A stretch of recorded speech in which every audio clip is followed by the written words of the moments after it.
The yen is weaker today.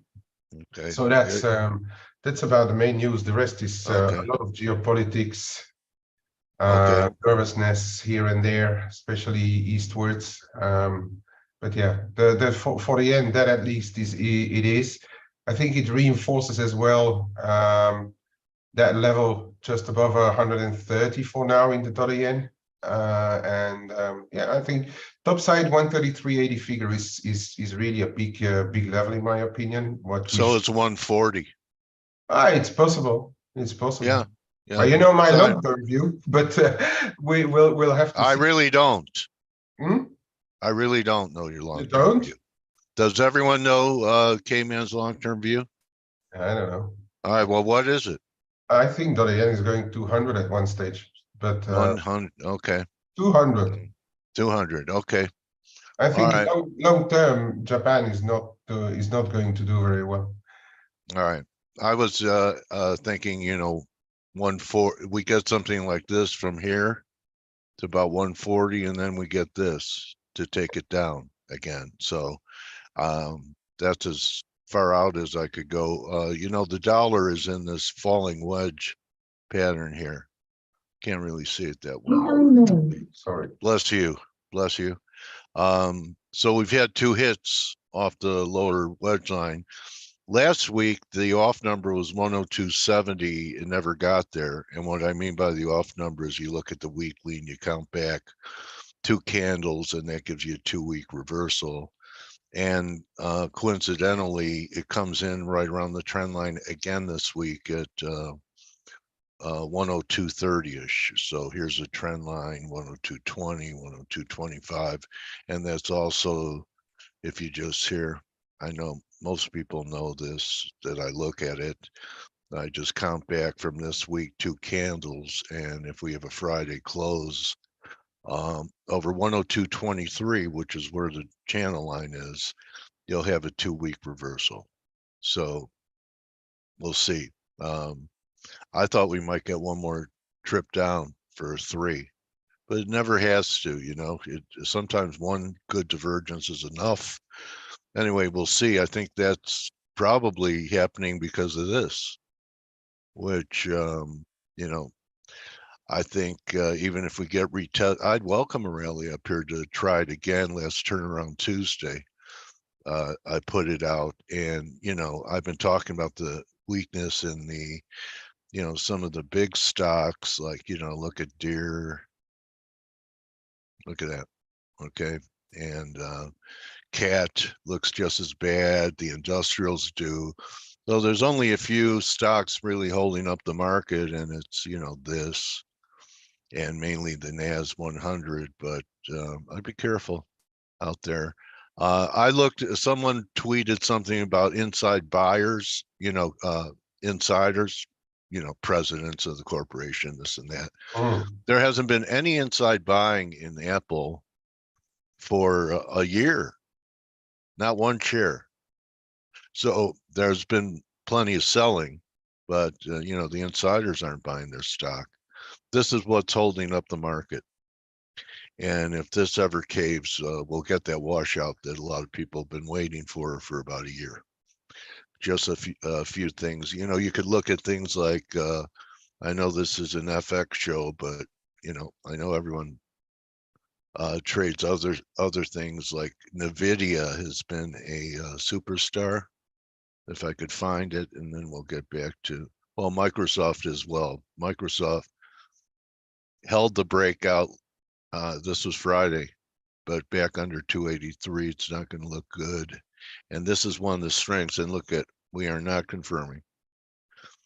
We've had a couple divergences in Microsoft. Goldman Sachs, which is, you know, best of breed, looks like a flag to me. And where is that NVIDIA?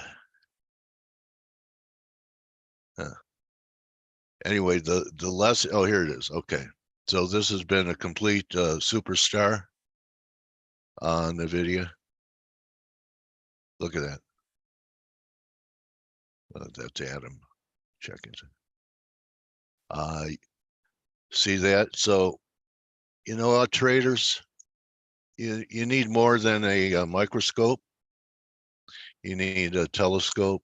So you'd look at this and, you know, this looks choppy to me, even if we had another drive up here. But, you know, you look at the 4 hour, it looks great. You look at the daily, it looks great. But what happens when you break out your telescope?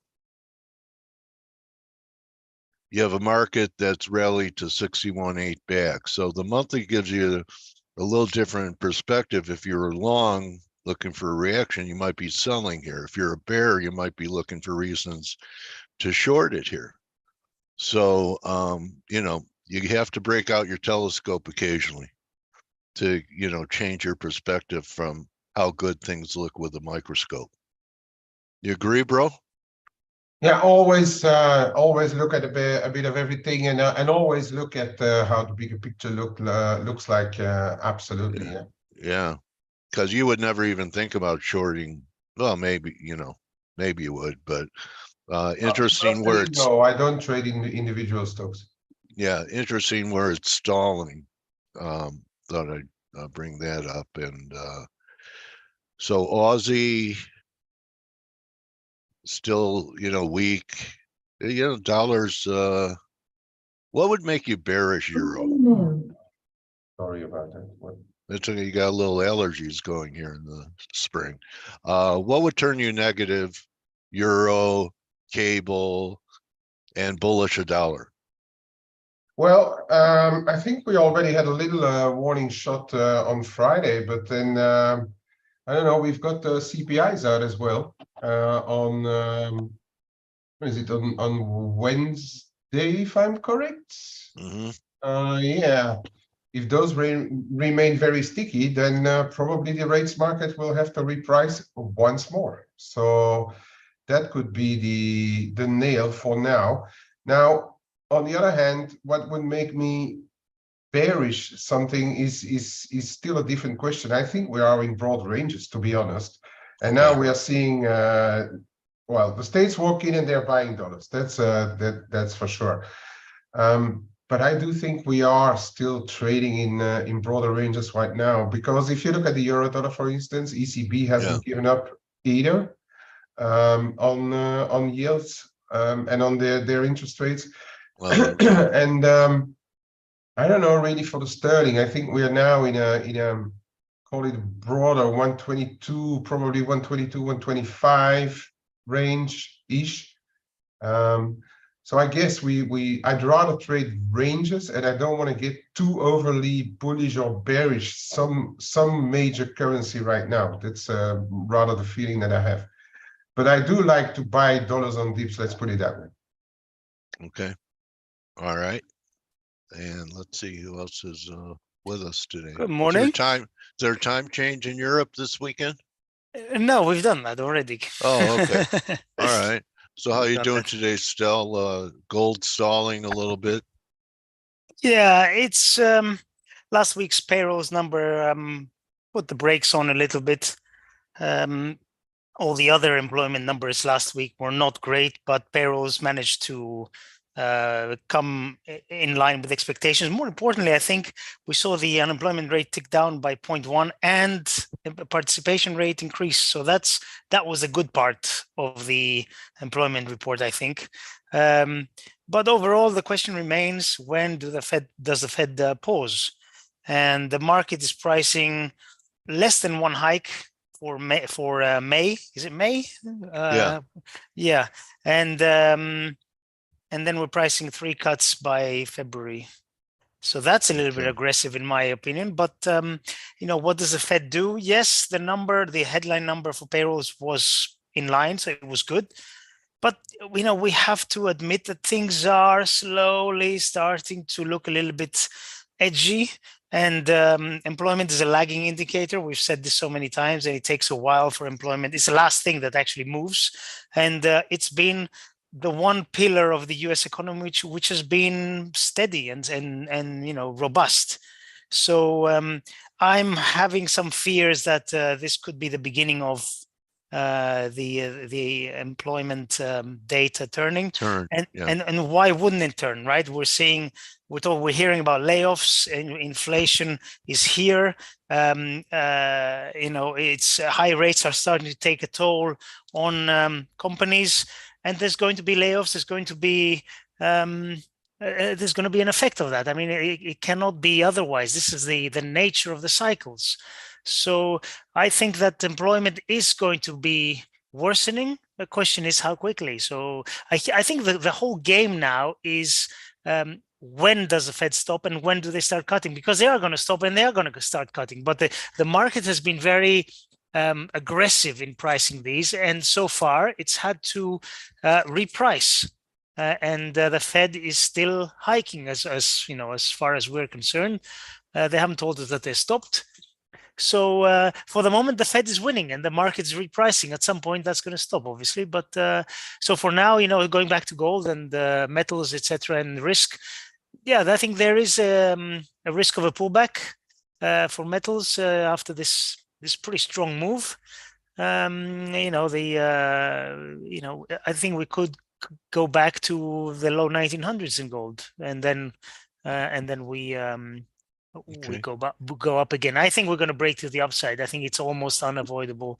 The question is, how do we get there? I still have my positions in silver. I'm not worried at all, and just watching price action. Okay, what lit up risk off today? China? Well, I actually don't know. We're down 0.5% in the S&P. Is it on the back of Friday's numbers? I don't know, actually. It is the response on Friday's numbers, Okay. yes. Okay. Oh, so they had to think about it over a 3-day weekend. Well, the markets were closed on Friday, right? The equity market. So yeah. No, S&P's closed. They traded for a while. Oh, yeah, you're right. Actually, they did trade for a while. Yeah. Right. Up. So why does it take a weekend for people to say? In any case, I said back then that I would expect the response to be negative, right? Because the market was. But you didn't say Monday. No, I said that that we might see. I actually said that we might see gaps to start on. I'm gonna check the recordings. Yeah, go back to it. You can check it. All No, right. you did talk about gaps. I remember that. Yeah, we have gaps. I mean, it is something that makes sense, right? The market was hoping for worse data, right? To not horribly worse, but worse data to support a Fed pivot. And for the time being, Friday's data were not that. So I think the market is still afraid that the Fed will stay the course for the time being, and that's not what the market wants. It's as simple as that. Okay. I know that you wait for confirmation, so 4,000 is still your area for you to really think that the breakouts are negated and we're heading down. Yes. I think it's too early to call. I mean, for the time being, we are in a bullish trend. It doesn't look that much, although we've broken higher from a major level some time ago. It doesn't look that much on US indices, but you can switch to other indices to realize, for example, the DAX has recovered almost 90% from its all-time high to the to last year's low. So I think many people don't like this rally. Nevertheless, it is a rally we're having. Yeah. Okay. All right. And I think who else is around that wants to talk? Well, Blake should be around, I think. Yeah. Unless he's. How are you, Blake? Good morning, guys. Hope everybody had a good Easter. Yes. Hey. I had the best Easter. I know. You guys, you Greeks are not celebrating Easter, and even when it's Greek Orthodox Easter, when is Greek Easter? It's in 2 weeks. Next Sunday. This Sunday. All right. Yeah. The coming one. Yeah. Ah, nice. Well, I had a nice Easter. I don't know about you, Dale. How was your Easter? Quiet. All right. Well, Ours was good. I think I'm still stuffed actually from yesterday. And Kman, I trust you had a good Easter with your family as well. Yeah, very nice. Thank you. Awesome. Well, the thing is that, and I was listening to you guys' comments regarding the dollar, and Steve, I agree with you. I mean, the data is strong. You can see the dollar is actually responding. Took everybody the weekend. Remember, futures were only open for about 45 minutes after the data came out. So now we're starting to see, the dollar follow through. There was also some comments from the BOJ, as Kman, you mentioned earlier that UEDA might not be the big reformer. That turned around the dollar yen this morning. We were pulling back in Asia, and then you can see we just rallied to 133.12. If you get updates from ForexAnalytix and you're looking at the dollar yen, we were targeting that this morning. Dollar yen back above the 618, could trade back above the 133 level as the BOJ UEDA comments hit the wires today.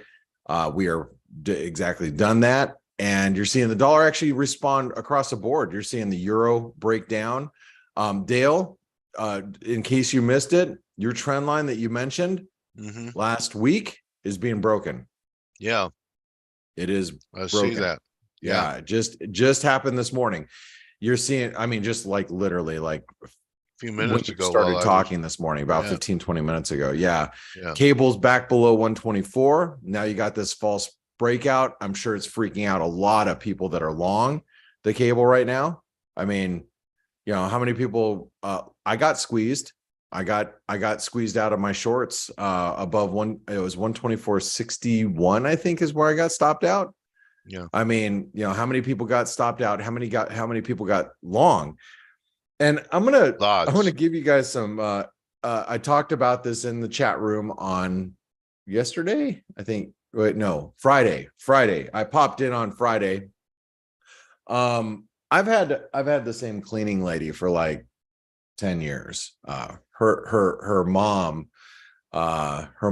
also comes and with her, and her mom actually worked with my father-in-law at his restaurant 30 years ago. Right. So we've known this family for years. They've always cleaned our house. She knows obviously what I do. And you know what she said to me on Friday? What? She asked, hey, Blake. Now she came up to me and she goes, Blake, what's going to happen with the dollar? I'm like, what? I don't. What do you mean? She goes, well, I've heard everybody is selling dollars and they're trying to move away from the dollars and they're gonna and should I be buying gold? That was my cleaning lady. That's like Friday. Like the shoe shine boy. That was the shoe shine boy, exactly. And I jumped in the chat room. My coffee barista. Yeah, it's your barista. I came into the chat room on Friday. I said, hey guys, you got to be careful being long the dollar. I mean, or being short the dollar. Then I told the story, and I'm not surprised that, and it's not like today is the day, but the thing is everybody's writing off the dollar. You know when the last time everybody wrote off the dollar? When Biden was elected. No. When like in a big way, it would be 2007 ish. Oh, okay.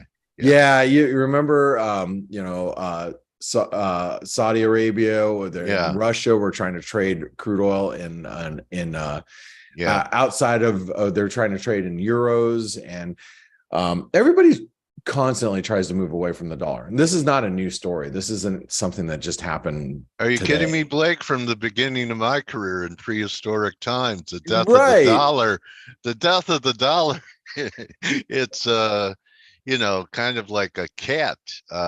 If it's died, it still has more lives left in it. So. It's funny, Kman, it'd be interesting to hear your perspective on this since you've been around for so long, as well. But like everybody, the world tries to move away from the dollar, but really the fact of the matter is, the U.S. has this depth of financial instruments that the market trusts. So when push comes to shove, everybody wants to move away from dollars, but when push comes to shove, they all find themselves back to the dollars because of some crisis. And so I think eventually people will move away gradually away from the dollar. But to be frank, Blake, the US government is doing its best to want people to get away from the dollar eventually, right? I mean, if it wasn't for the US policies, I think we would be nowhere near even having the question if people would be moving away from the dollar, right?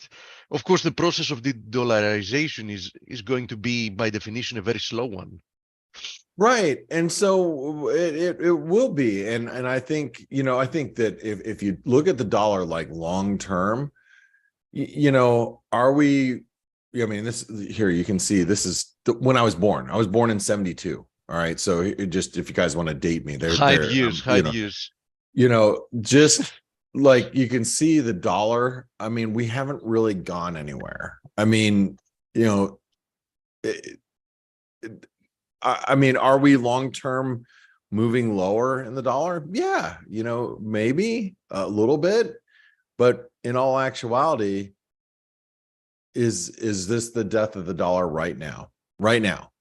This moment in time that my cleaning lady is telling me that the dollar is dying. I mean, yeah, because they're reading all of these headlines, that it happens. It happens every cycle. So I mean, I've been around long enough to know. Kman, like I said, love to hear your perspective.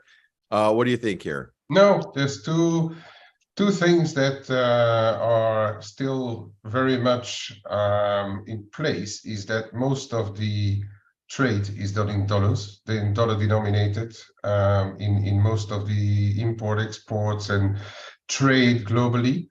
And then just have to look at what happens after the pandemic. Countries were rushing to increase their debt in dollars because of the low interest rates.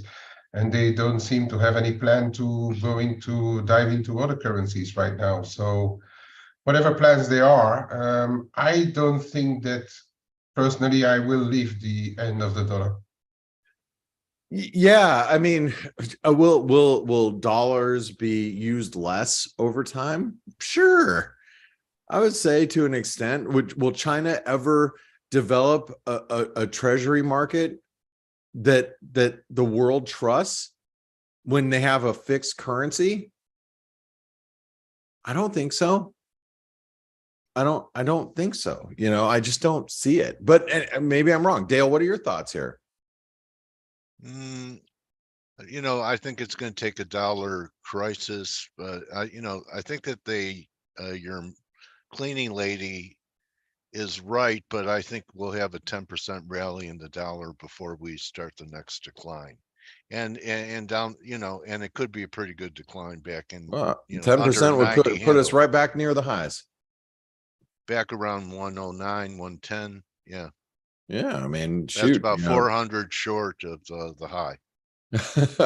Well, I got Stelios, what are your and it's because of risk off, Blake, my whole narrative is based on that we put an important high in the market, that we're finally going to clean house over the next several months, and dollar's going to get some safe haven buying. Yeah, I don't disagree with you at all. And and that's the point, right? When push comes to shove, the dollar will reign supreme near term. And when you see the markets come under pressure, and if you see, I said this in the week ahead video, I would venture to guess, if I had to guess what the year is going to look like, the rest of 2023 in stocks, it's going to look like this. If I had to guess. Right. This is just a green line showing that we're, gradually going to be moving back below 4,000, probably down towards 3,600 is, the recession takes hold, and, companies make less money, which ultimately is what matters when you talk about valuations in a market where there's less speculation on shit going higher, because even when companies don't make money, when we're in a reducing money and liquidity globally, it really boils down to what companies are making money and how much are they making money. And when companies are making less money, we're going to see, stocks succumb to that pressure eventually. So as they do come down throughout the course of the year, if that is truly the case, the dollar, as you say, Dale, is probably going to be the winner. I think you'll get your dream entry in the euro around parity that you were looking for. Yeah, I mean, I wouldn't be surprised. And then I can go back to Greece one last time. Why will it be the last time? Right. So one last time before I can't afford it anymore. All right. So Euro's 130. Stelios, what are your thoughts? Steve, what are your thoughts? We can start with Stel about the dollar, like longer term. Well, I don't think the dollar is going to be gone anytime soon. The problem will be because China really at the moment cannot really be trusted, right? That's the main problem. But what happens when China, Russia, India, Brazil, they all get together and they produce some kind of framework system that is then big enough to support the whole, being a competitor to the dollar. Eventually something like that's going to happen. I doubt commie bastards. I don't. I'm just kidding. I don't think it's going to be happening anytime soon. But eventually, I think there might be something like that happening, and then who knows? But for now, these rumors of the dollar's death have been greatly exaggerated, I think. And as you said, on any panic crisis, the knee-jerk reaction is to buy the dollar. By the way, the Dixie chart that you showed, which went back down to the 70s, that's the chart I show people when they say to me, oh, look, the dollar's rallying, you have to sell gold, this and that. And I'm like, always, this is very short term. It's a very short term reaction on metals regarding to what the dollar is doing. And people try to make it like it's a long term. Look, what's happened from the 70s until now for the dollar? It's flat. Now check out what happened to gold. Anyway, that's just another thing to mention. Because many people don't realize that by looking the dollar, or as a matter of fact, any currency, you just see the exchange rate between two currencies. Exactly. The problem is that every single currency has been losing over time purchasing power. And that doesn't apply with gold, right? That is why we see that, for example, despite dollar in a way oscillating in a big range, let's say over the years, still gold is much, much higher, because gold, denominated in any currency that you like, is still not losing its purchasing power at the speed that everything else is. And it's the same with all real assets, most real assets, housing, anything like that. But anyway, exactly. By the way, you have to put it on a new scale if you want to compare the. You've removed it. Okay. If you want to compare you want to put it on a log scale for you? I mean, no. It's okay. But I do think that gold has performed really well. I mean, look at it since the 70s. And I remember one of my old business partners at Centerpoint Securities back in 1999. Smart one. He's younger than me. He's one of the smartest guys I know. He's built a couple of housing developments here in town over the last 15 years. He got back into real estate because his family's in real estate. But he was one of my partners when we opened a brokerage firm back in 1999. He was an adamant buyer of gold back in the 300s. I mean, adamant, like he didn't give a shit what you had to say. That was like his, and he traded the hell out of that. And he bought as much gold as he possibly could throughout this entire move. So it was smart man. Oh yeah. I mean, he's, like I said, one of the most intelligent guys I know to this day. And anyway, but I look at gold longer term, and you just have to be a buyer on dips. I mean, and I'm hoping that at some point we get. I know I don't want to scare anybody, but I hope we get some big move in gold that allows us really good entries. To load the boat, back up the truck, whatever analogy you want to use. But yeah. Oh, hey, I just realized it is time. We have, we actually, it's going to be perfect. You got Adam Button from FX Street who's here, right, Dale? Yes, yeah. I from just realized yes. what time it is. Hey, so Can guys, you promote him for I'm sure me? I'm sure you're Doesn't going to let me expand do this it. conversation as I'll do far as that. what's Thank that? I'm going to promote him. Don't worry. Oh, okay. Thank you. I'm sure you guys are going to have a little bit of conversation about the long-term viability of the dollar because, it's knocking on death's door according to the rest of the world right now. But before you do that, make sure you guys check out ForexAnalytix. Come join us in the chat room. So you're going to find us all day long. You're going to, hope to see you there. It's $1 for 10 days. So try it out. And I hope everybody had a great weekend, Easter weekend with their family or holiday weekend with their family, whatever holiday you celebrated. All right, Dale, it's all yours, buddy. Thank you, Dream Team. Enjoy, Hello, Dale. Adam. Adam, Thank you, welcome. Steve. Thank you, Steve. Gold talk. Thank you, Love it. everybody.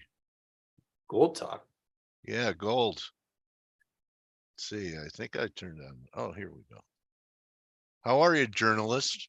Yeah, well, there's lots to write about. I'm doing well. How are Yeah. you, Dale? Look good. Pretty good. Great to see you, Adam.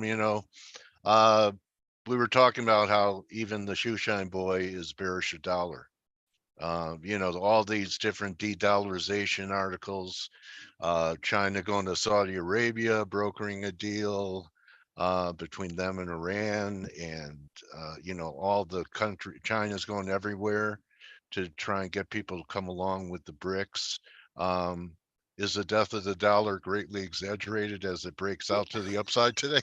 I'll tell you what I've done. I haven't even written about that theme. I've seen it around and all the talk, and I don't know, somehow it hit the mainstream.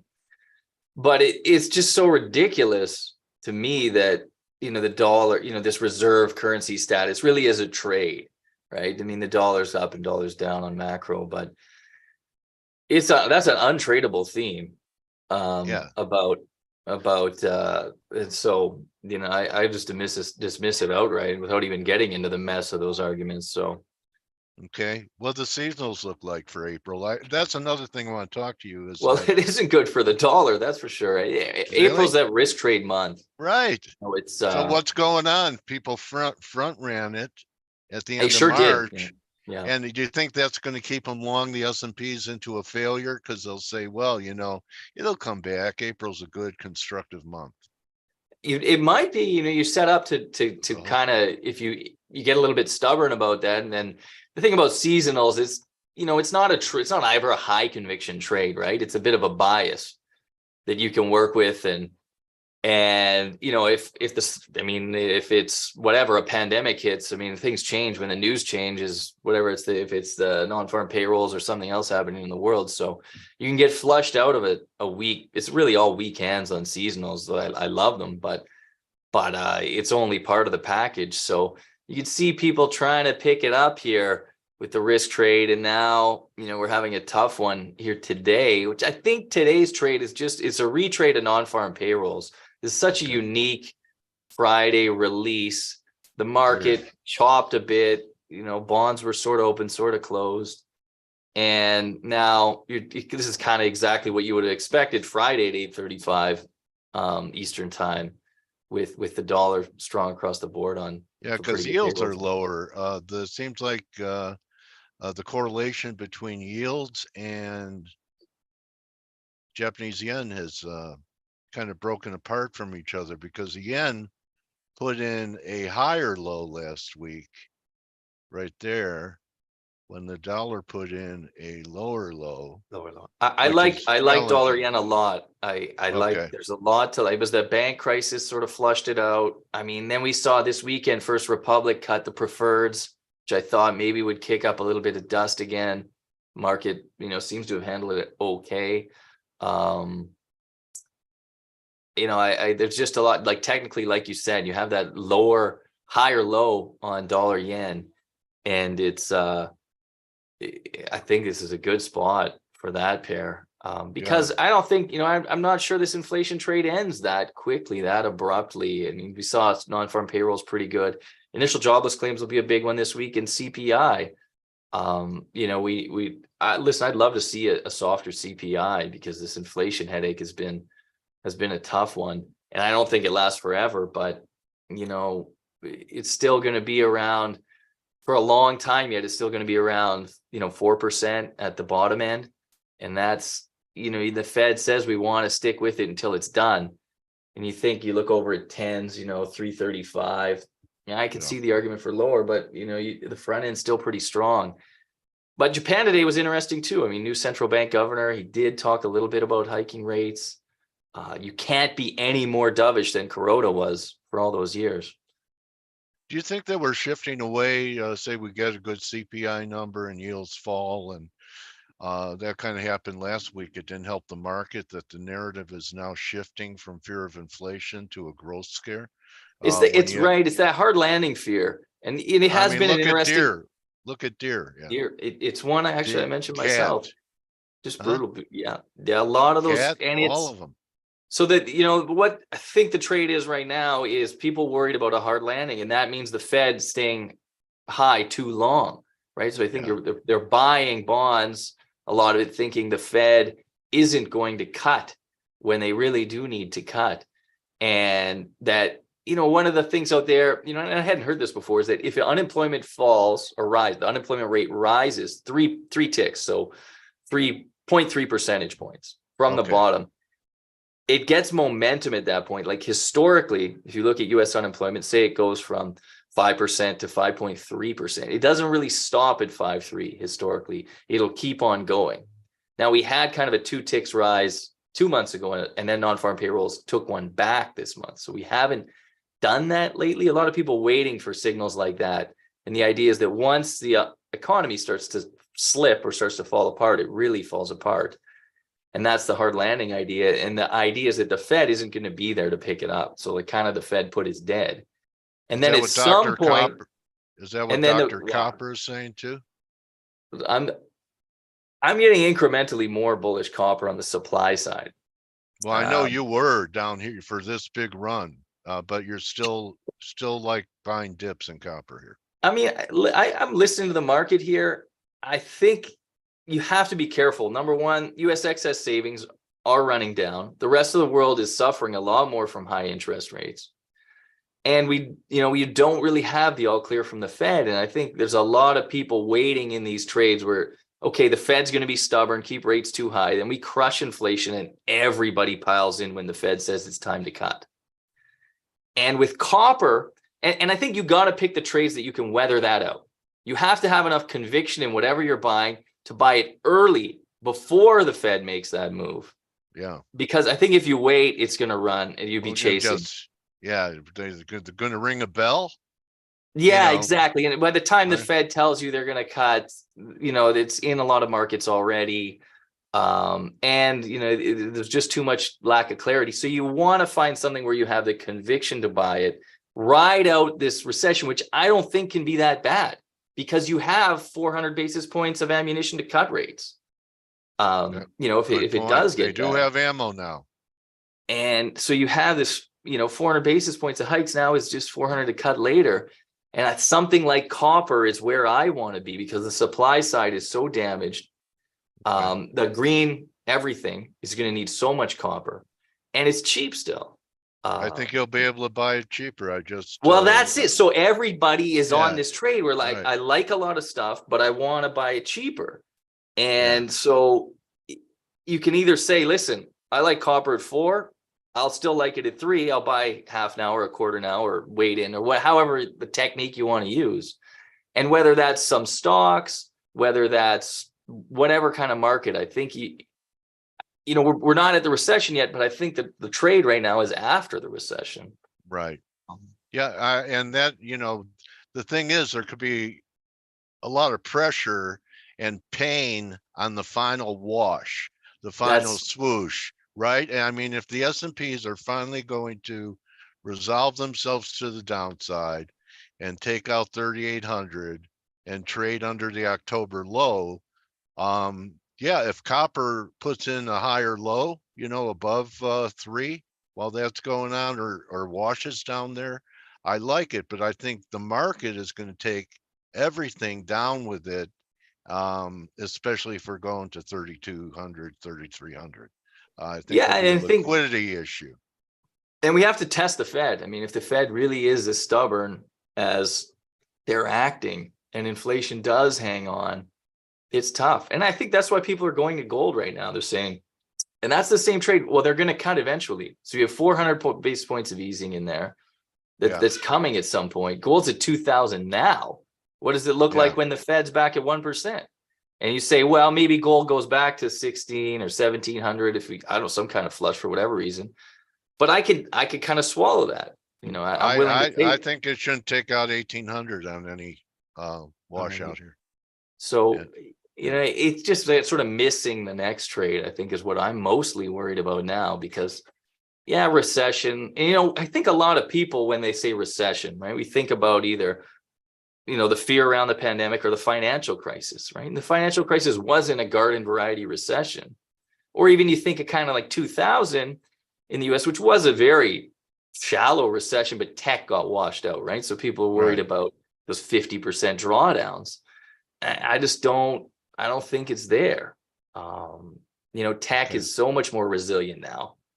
Cyclicals are so cheap, and, you know, there's not, the market itself is a little bit expensive, but tech is tough to fight. Given, I don't know, what do you think of artificial intelligence, Dale, and everything that's happening there? I mean, that's I could use a little. Because my natural intelligence starts to fade a little bit with time, but I could use a little AI to give me a boost. But there's this guy who writes a book about what it's going to be, and we're going to be like androids and everything in 70 years. We're going to be bionic people. I mean, the only robot I like was on Lost in Space. Okay. Danger, Will Robinson. Anyway, so we have this transition or final capitulation in it. Gold's been acting great. Any currencies that you favor during this transition, or what would be, you like US dollar yen? Dollar yen right now. I mean, yields a lot. I'm thinking of watching a lot of bonds right now to see if we get. I mean, I think everybody got long pretty quick there, but everybody wanted to get long the whole time when it was up. You know, you had 2s at 5%, and the last time, you know, when you get 4% 10s. That's a bullish formation in TLT, which is a proxy for the 20-year. It's an ascending triangle knocking on the door of a breakout at 109. I think a lot of it. You know, mentioning AI is people want to be long duration now. I think there's this sense out there that AI and technology is going to be disinflationary again. Oh, okay. That you know, your opportunity to get 5% in fixed income, not necessarily treasuries, but if you go down the corporate ladder, is going to be very limited in 3 or 4 years. And so there's a bit more of a pile in there, and a lot of uncertainty in stocks too. So it makes sense that some people would want the safety. Are people worried about the banks in Canada? And do you think that we, put a nice patch on the problem here, and that we're through it, or there are more repercussions coming? It's the hold to maturity problem is so hard, right? They hold these bonds that are, they market at 100, they're worth 90, and they're technically in a lot of pain, but they can hold them to maturity, right? And they're allowed to hold them maturity, and you don't have to sell them unless your depositors flee. So the whole kind of thing is held together with duct tape, but it works, right? Because the depositors, meaning if they start to flee, you can pay these sort of higher deposit rates. If there's no run on the bank, people, even you see, I can't remember what bank it was on Thursday, put out how much deposit outflows they had. It was one of the ones that had been really beaten up. It wasn't that bad, because you have most accounts at most regular banks are $250,000 or less. Right. But I think it all holds together here, but it's banking, right? Like it's such a black swan whenever it happens. I mean, there wasn't many people out there, even in hindsight of the millions of people watching markets that were, that were banging the drums saying you got to short these regional banks. So, I mean, it's so tough to short. That's what they say whenever it's like the movie The Big Short. So rare that somebody makes money shorting that they make a movie about them getting rich. Yeah. It's the timing of it's brutal. And so, well, isn't the next symptom, so say that was a heart attack. And then the next the result of the heart attack is, you know, you really can't go out and run a 10K anymore, right? Yeah. So Can't you know, lend. then it yeah. So and then, you know, you get sedentary and it turns into, you know, credit contraction. And rates don't really matter, do they, Adam, if you can't get the credit? It's a fair point. It is a fair point. I think the Fed was saying, well, it's 25 basis. When we think it's 25 basis, that seems a little suspect to me. I mean, if you're not lending at all, it's like 1,000,000 basis points, right? There's just no credit. Yeah. And you hear about people pulling lines on cars right now, like the big credit providers on inventory. Commercial real estate has been well flagged for a while as a potential problem. Obviously, office real estate looks bad for secular reasons. So that I think some, you know, it's one of, you've seen it a million times, that these are so well flagged that it never seems to be the thing that everyone's worried about that takes it all apart. And so I don't know, I think it's contrarian to be a little bit optimistic at the moment. Okay. But is there a trade there that I really like? I mean, can you be short the dollar right now? I don't really think so. You know, do you want to be long the commodity currencies until China really shows some life? The Aussie don't has think been the so. weak sister during this whole dollar decline. Very strong seasonally, but RBA now, kind of the bad news is out there, right? They're done. And then the RBNZ last week, they, you know, hiked and it didn't get any juice there either. But I'm not seller there either. So, you know, it's just, there's just not a ton of conviction trades in the FX market. The euro, I don't like, a dollar yen to me seems to be just a solid place to be right now. Yeah, And everything is else. it? Bitcoin is, it's an Yeah, what do you interesting think? chart. Yeah, we got a little triangle here. I was thinking maybe one more thrust to clean out all the stops over, you know, these two peaks, maybe rally to a little bit above 30,000. And I guess if you're an Elliott wave guy, yeah, I guess you could call it a flag, but it could also be a wave 4 triangle. And the next push up is the last one before we get a sell off. See, I think everything's going to be pressured. Gold, Bitcoin, everything by risk off, pretty good risk off event into the summer. Well, high CPI tomorrow will really kick it off, or day after tomorrow, whenever it is. Or a good CPI and the markets and yields drop, and so does the S&P. So, Yeah, you know, I think that's a hook, don't you? I mean, everyone's going to say rates are coming down. Why aren't my stocks going up? yeah. I mean, the You dollar know, come down too. I a mean, dollar goes up. It's you know, bonds go higher. We have that breakout. The dollar continues to be strong. Gold corrects, and the S&Ps puke. well, I'm not on that trade yet. I could see it coming together. I think it just feels crowded to me. That Really? for crypto, well, while you have it on the screen, if people want to know, the trade for me is long Bitcoin, short everything else. I don't know if there's a crypto trade that I like by itself, but I feel okay. Bitcoin has clearly separated itself from everything else. Yeah. There's not a lot of use cases within crypto. There's not a lot of money going into it now, fresh money. And, you know, the regulators are there. The regulators are bad news. And I don't know if I want to be short Bitcoin. I mean, I think I wanted to be before, but it had a pretty impressive move from the lows. Did it define itself, Adam, on this last run because of what happened with banks? That what it is people always say, what's Bitcoin? Oh, it's but a what commodity. Did, you know what ultimately did happen currency. with it?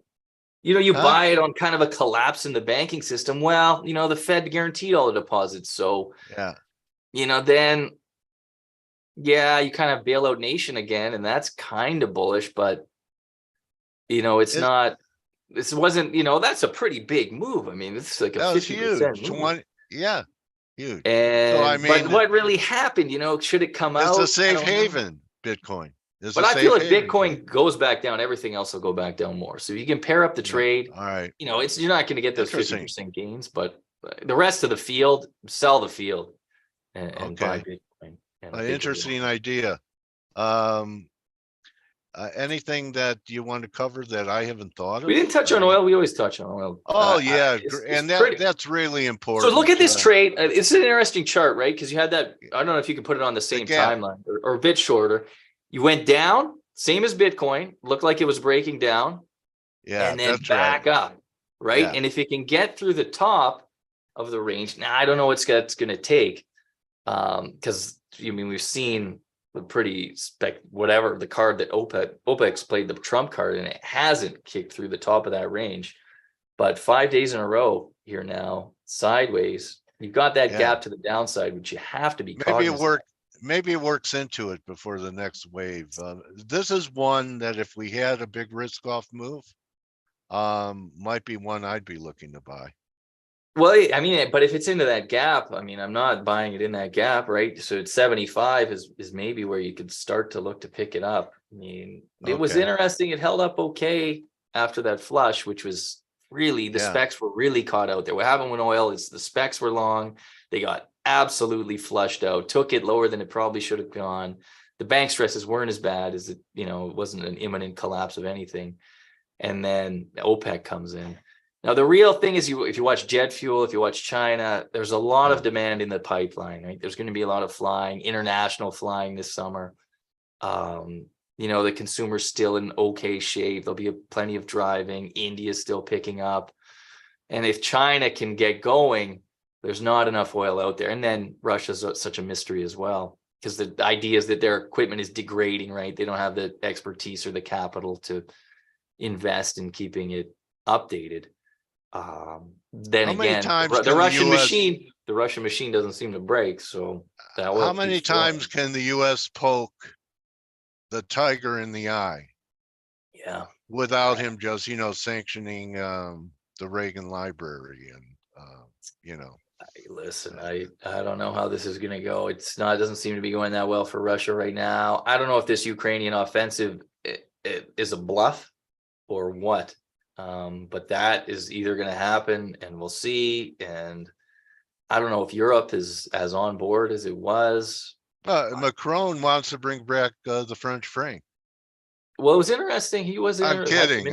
Stuff But out there this weekend. yeah. What what's he doing in China with Xi, saying that we need to be less dependent on the US when he should have been back manning a fire hose to put out the flames on the streets of Paris. I mean, well, it's so funny, Europe, right? And the UK does this once in a while. So, well, we're going to get things going again here, right? There's this empire in decline sense about all of Europe, right? It's eroding its place in the world. And so you're not going to fix that though with foreign policy. You got to fix it with productivity. You have to fix it with an economy that builds things that the rest of the world wants. And except Greece, though, Adam. And you try to raise the pension age, right? Greece is never in decline. You try to raise the pension age 2 years, and they burn down the city. So, how are you? It's just talk. You can't fix this problem. With the political climate the way it is in Europe, so that Europe will screw it up. It's the same thing. A little banking crisis in the U.S. It wipes out Credit Suisse, and you can't. You can trade the euro or sterling, but you can't. I want to start to wrap it up and think about this. Okay, SVB owned bonds when rates were at 130-year lows, like the Civil War. So say they bought the top of the 10-year note market when they were 1.6 or 2. Yeah. Okay, so that's been painful. Wouldn't it be that much more painful for banks in Europe that bought paper at negative interest rates, that they not only have principal losses, that they have to pay that interest to service a bad trade? But yeah. I mean, they've got to be everyone is underwater on the same trade. Insurance companies, presumably. I mean, pensions. You had to be just short duration, then it's fine, right? So if your duration was 2 or 3 years, well, now you're buying bonds that those come up to maturity, and you're getting something that gives you 4%. How do we get out of this? Well, it's just time. It's just you need, and they pretend that the losses aren't there. I mean, it's a loss but you kind of know what the loss is. And again, I struggle with that hold to maturity question, because you can see, well, it should be mark to market, but you don't have to. And you don't really have to take the medicine at any point. I mean, it's bad for profitability. I think the run on the banks could be if you actually had competition for deposit rates. You started to see banks offering 3%, and then you get capital moving around, and you start to squeeze the banks. I actually got an offer. US Bank has some type of treasury fund offering 3.5. So they never sent anything like that before. But I don't know, Pete, do you think there's really, like, are people really going to chase that? I think people are just too, most people are too lazy. My thought was, I'm not even sure I want a lot of cash sitting there. In there. Yeah. So, well, banking's a service, right? Yeah. Well, you know what? You are too, to the whole community that trades these crazy markets every day, every week, Adam, and always love batting the ball around with you, buddy. It's nice at the start of the week, Dale. And yeah. It's going to be a good one here today. Yeah. Every week we say is critical. And every week it's critical to your livelihood as a trader. Yeah. And I think for today, this is non-farm payrolls trade now. This is kind of what should have happened on Friday, and we'll see where it goes from here. Okay, well, everyone, you can follow Adam on Twitter at FX_button, see all his stuff at Forex Live, one of the best news traders out there, and uses his journalistic skills to, keep you informed with his articles about what's happening in the market.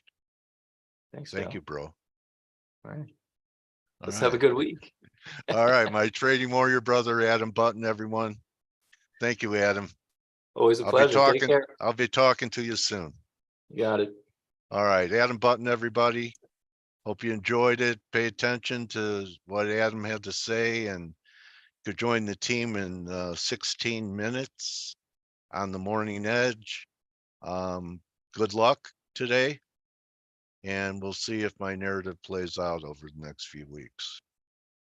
Dollar, did it break out? Blake showed a breakout of his trend line. I have it right there. Okay, adios, everybody. Remember, don't just count your pips, count your blessings. All right, hasta mañana, Laura. Okay, adios.